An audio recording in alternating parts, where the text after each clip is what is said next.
붉은 조명, 방석, 그리고 맥주 한 짝. 이 세 가지가 전부였습니다. 맥주 한 짝을 시키면 아주머니 한 명이 들어와 옆에 앉아 술을 따라주던 공간이죠. 지금 이 그저 낯선 이야기겠지만 불과 수십 년 전까지만 해도 전국 골목마다 그 붉은 조명이 하나씩은 켜져 있었거든요. 수만 개에 달하던 방석집. 그런데 지금은 흔적도 없이 사라졌습니다. 단순히 유흥 문화가 변해서가 아닙니다.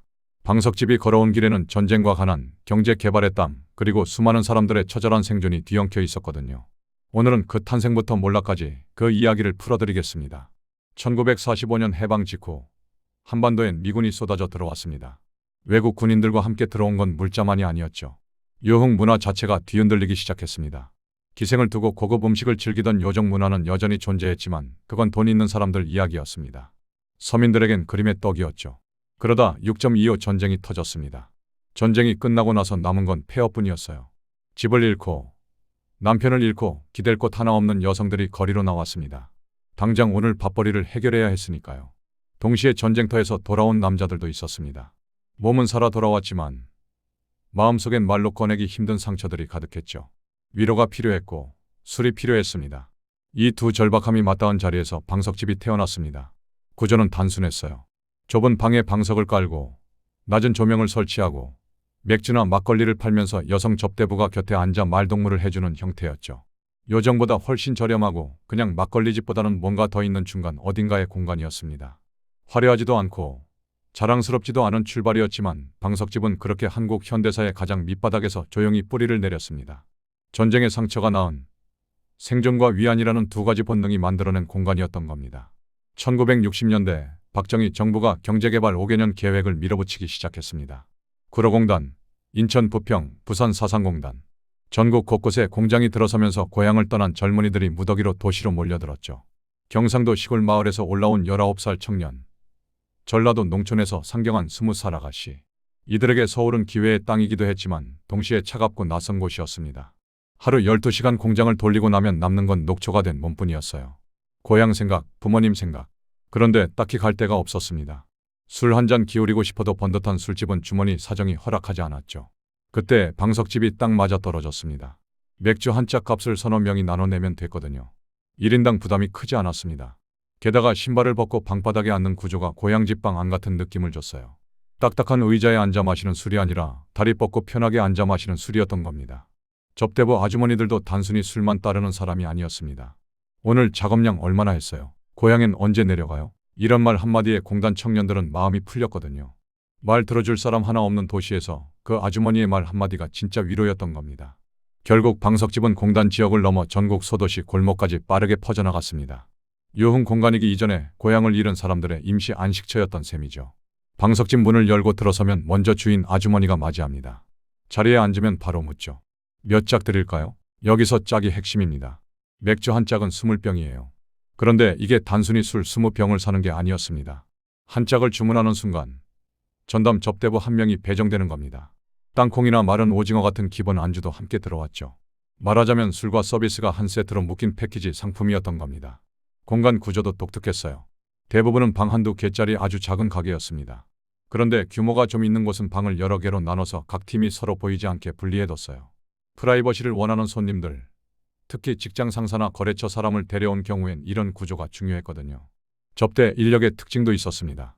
요정이나 나이트클럽처럼 젊은 여성이 아니라 주로 40에서 50대 중년 여성들이 방석집을 채웠어요. 그래서 자연스럽게 아줌마 접대부라는 표현이 대중적으로 굳어졌습니다. 손님 입장에서도 어머니 뻘 되는 아주머니가 옆에 앉아 있으니 심리적 부담이 덜했던 거죠. 수익 구조도 간단했습니다. 업주는 맥주 마진과 입장료로 돈을 벌었고 접대부는 판매 수익 배분이나 손님이 건네는 팁으로 수입을 챙겼습니다. 복잡한 계약서도 정해진 월급도 없는 구조였죠. 단순하지만 나름의 질서가 있던 시스템이었습니다. 1980년대 한국 경제는 본격적으로 달아오르기 시작했습니다. 수출이 늘고 월급이 오르고 도시엔 네온사인이 넘쳐났죠. 그리고 이 시기에 하나의 문화가 뿌리를 내렸습니다. 바로 회식이었습니다. 오늘 실적 달성했으니까 2차 가자. 이 한마디면 부장님을 선두로 팀 전체가 우르르 움직였어요. 1차 삼겹살집, 2차 호프집 그리고 3차가 방석집이었습니다. 방석집은 회식의 마지막 종착지로 완전히 자리를 잡았죠. 단순한 술자리를 넘어서는 기능도 생겼습니다. 거래처 사장님을 모시고 계약 성사를 위해 방석집을 찾는 일도 흔했거든요. 낮에 회의실에서 못 풀던 이야기가 방석집 낮은 조명 아래서 술 한 잔과 함께 풀리는 경우가 많았습니다. 군대를 막 제대한 청년들 사이에선 또 다른 의미가 있었어요. 저녁 후 친구들과 방석집을 가는 것 자체가 일종의 성인 통과의례처럼 여겨졌거든요. 이제 우리도 어른이다 라는 감각을 확인하는 자리였던 겁니다. 연탄 냄새, 벽에 걸린 달력, 삐걱거리는 낡은 문. 지금 기준으론 허름하기 짝이 없는 공간이지만 그 시절 사람들에겐 그게 최고의 유흥이었습니다. 전성기를 맞은 방석집은 젊은 접대부를 고용하거나 노래 서비스를 강화하며 조금씩 변화를 꾀하기도 했죠. 서울이라고 다 같은 방석집이 아니었습니다. 종로 쪽은 분위기가 소박하고 가격도 저렴했어요. 동네 아저씨들이 퇴근길에 한 장 걸치는 서민적인 색깔이 강했죠. 반면 영등포와 청량리는 달랐습니다. 규모도 크고 운영도 훨씬 체계적이었어요. 청량리 588이라는 이름 한 번쯤 들어보셨을 겁니다. 그 일대는 방석집과 유흥업소가 밀집된 구역으로 전국적으로 이름이 났을 정도였죠. 부산은 또 달랐습니다. 항구도시답게 배를 타고 들어온 뱃사람들이 주요 고객이었거든요. 오랜 항해를 마치고 육지를 밟은 선원들은 거칠었고 씀씀이도 컸습니다. 그 수요에 맞춰 부산 항구 주변의 방석집들은 다른 도시와는 분위기 자체가 달랐어요. 대구는 또 다른 색깔이었습니다. 당시 대구는 섬유산업의 중심지였어요. 직물 공장 노동자들이 대거 몰려 있었고 그들의 생활 리듬에 맞춘 방석집 문화가 형성됐죠. 낮 교대 근무가 끝나는 오후 시간대에 손님이 몰리는 독특한 패턴도 있었습니다. 결국 방석집은 그 지역의 주력 산업, 주요 고객층의 직업과 생활 방식에 따라 조금씩 다른 모습으로 존재했습니다. 전국 어디에나 있었지만 어디에서도 똑같지는 않았던 공간이었던 겁니다. 1988년 서울 올림픽이 끝난 직후였습니다. 동네 골목마다 작은 기계 한 대가 들어서기 시작했어요. 노래방이었습니다. 처음엔 신기한 오락거리 정도로 봤습니다. 그런데 이게 방석집 입장에선 재앙의 시작이었죠. 노래방의 무기는 단순했습니다. 쌌고 재미있었습니다. 방석집에서 맥주 한 짝을 시키면 수만 원이 훌쩍 넘었는데 노래방은 한 시간에 몇천 원이면 됐거든요. 게다가 듣는 노래가 아니라 직접 부르는 노래였습니다. 그 차이가 엄청났어요. 앉아서 아주머니 노래를 듣는 것과 마이크 잡고 내가 직접 소리를 지르는 것. 젊은 세대는 후자를 선택했습니다. 회식 부대의 이동도 시작됐어요. 부하 직원들을 데리고 방석집을 가면 괜히 불편했거든요. 접대부 아주머니 앞에서 상사로서의 체면을 지켜야 한다는 심리적 압박도 있었죠. 그런데 노래방은 달랐습니다. 부담 없이 같이 노래 부르고 나오면 그만이었으니까요. 방석집이 가진 고유의 서비스, 즉 노래와 흥과 유흥이 기계 한 대의 통째로 대체되어 버린 겁니다. 업주들은 손님이 줄어드는 걸 느꼈지만 딱히 대응할 방법이 없었습니다. 노래방의 확산은 방석집이 내리막길로 접어드는 결정적인 신호탄이었습니다. 1987년 민주화 운동 이후 한국 사회는 빠르게 바뀌기 시작했습니다. 노동자 권리, 여성 인권, 그동안 덮여있던 이야기들이 수면 위로 올라왔죠. 그리고 자연스럽게 방석집 문화도 도마 위에 올랐습니다. 언론이 움직였습니다. 방석집 접대부 여성들의 노동 실태가 기사화됐고 시민단체들은 이를 여성 착취 구조로 규정하며 비판 여론을 만들어갔습니다. 과거엔 그냥 당연하게 받아들이던 것들이 이제는 이게 맞는 건가? 라는 질문을 받기 시작한 거예요. 손님들도 달라졌습니다. 방석집을 드나드는 게 괜히 찜찜하고 떳떳하지 못한 행동처럼 느껴지기 시작했거든요. 예전엔 회식 3차로 방석집 간다고 하면 그냥 웃으며 따라갔지만 이제는 굳이 거기를요? 라는 반응이 나왔습니다. 정부도 나섰습니다. 90년대 들어 유흥업소 단속이 강화됐고 성매매 관련 집중 단속이 이어지면서 일부 업소들은 직접적인 타격을 받았습니다. 적발되면 영업정지, 심하면 폐업이었으니까요. 버티던 업주들도 하나둘 문을 닫기 시작했습니다. 단속 위험을 감수하며 운영하기엔 수익성이 너무 나빠졌거든요. 사회 분위기가 바뀌면서 방석집은 점점 갈 곳을 잃어가고 있었습니다. 1990년대 중반, 한국 사회의 주류 소비층이 바뀌었습니다. 공장 노동자 세대에서 화이트칼라 직장인 세대로 무게추가 옮겨간 거예요. 대학을 나오고 사무실에 앉아 일하는 사람들이 소비의 중심이 됐습니다. 이 새로운 세대는 방석집의 매력을 느끼지 못했어요.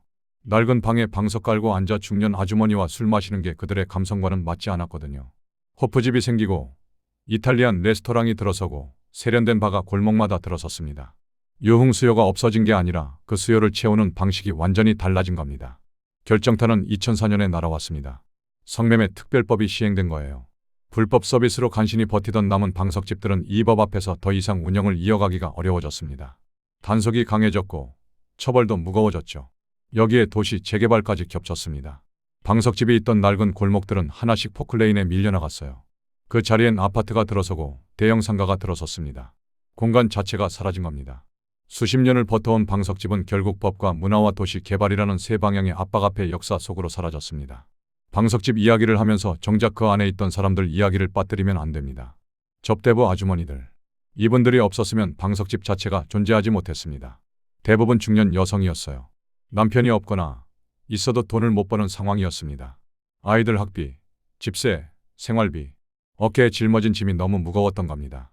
당시 여성이 선택할 수 있는 일자리가 많지 않았어요. 식당 설거지, 공장 일, 그리고 방석집. 그 중에서 방석집이 그나마 수입이 됐던 거죠. 일이 쉬웠냐고요? 전혀요.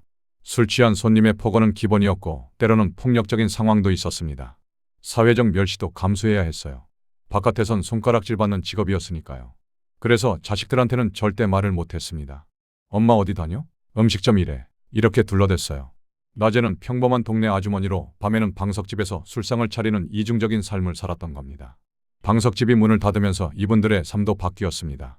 분식집을 차리거나 식당 주방 일을 시작하거나 그냥 은퇴하거나. 방석집은 누군가에겐 유흥의 공간이었지만 이분들에겐 치열한 생존의 현장이었습니다.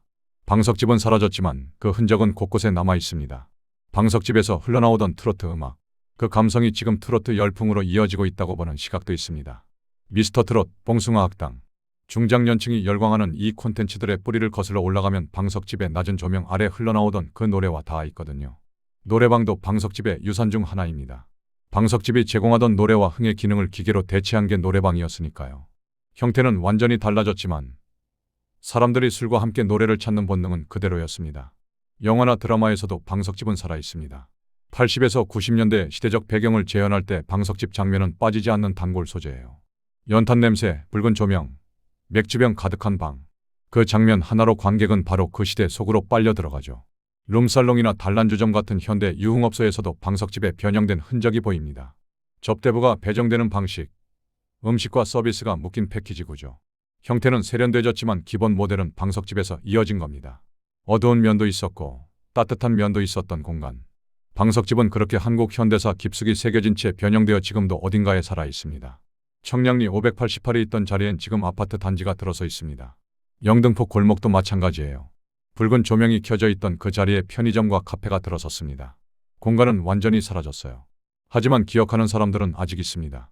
그 시절 방석집에서 처음 술을 배운 사람, 퇴근 후 아주머니 앞에서 신세 한탄을 늘어놓던 사람, 자식 학비를 벌기 위해 밤마다 술상을 차리던 사람. 화려하지 않았고 자랑스럽지도 않았습니다. 하지만 그 붉은 조명 아래엔 그 시대를 버텨온 사람들의 땀과 눈물과 웃음이 있었습니다. 사라진 건 공간일 뿐 그 기억은 아직 살아 있습니다. 한국 현대사의 복잡한 한 페이지, 방석집 이야기였습니다.